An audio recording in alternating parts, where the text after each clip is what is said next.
very good morning, and I hope you all had a wonderful Christmas. I greet you in the precious name of my Lord and Savior Jesus Christ. Welcome to our 19th Mnemonic in Internal Medicine.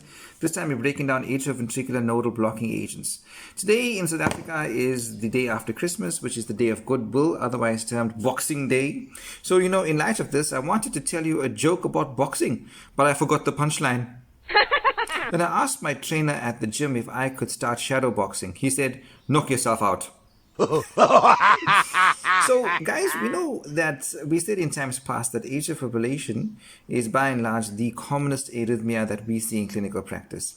And it fits into the differential world of the irregular, narrow complex tachycardias.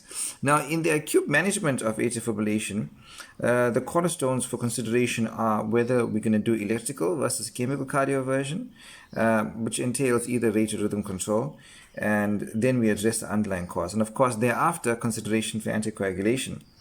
So in light of this, we speak about the atrioventricular nodal blocking agents. All right. Now, a handy way to remember classes of drugs that we can use for this purpose is ABCD.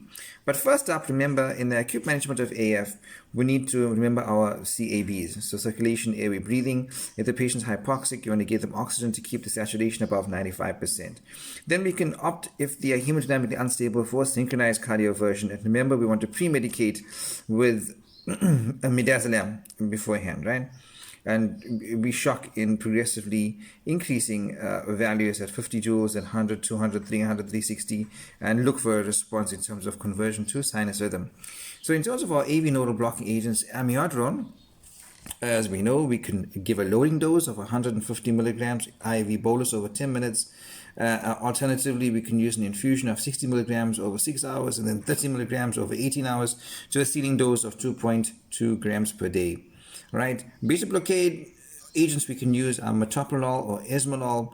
In terms of calcium channel blockers, we opt for the non-dihydropyridine flavor of calcium channel blockade. So to this end, we speak about diltiazem and verapamil.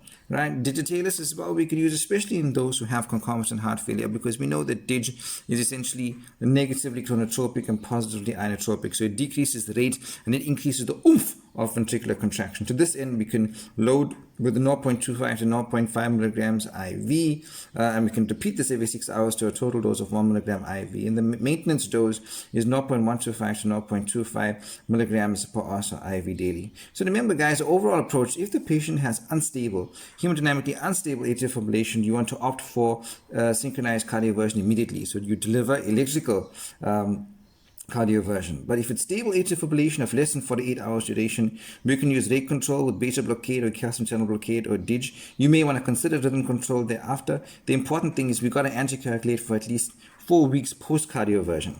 However, if it's hemodynamically stable atrial fibrillation of greater than 48 hours duration or of unknown duration, we can opt for rate control or rhythm control. We want to do a transesophageal echo to exclude an atrial thrombus and cardiovert within 24 hours and anticoagulate for at least 4 weeks. Right?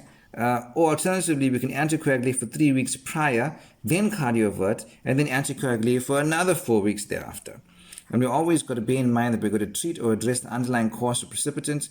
The mnemonic we said was match. So M for mitral stenosis, A was for atrial fibrillation, T was for thyrotoxicosis, C was for coronary artery disease, H is for hypertension. Also, if there's concomitant drugs involved or myocardial infarction or infection, we want to look at and address those precipitants as well. So guys, quick fire way of remembering atrioventricular nodal blocking agents: ABCD, amiodarone, beta blockers, calcium channel blockers, DIG. Have yourself a blessed day. I'll catch you another time with another handy mnemonic in internal medicine. God bless you.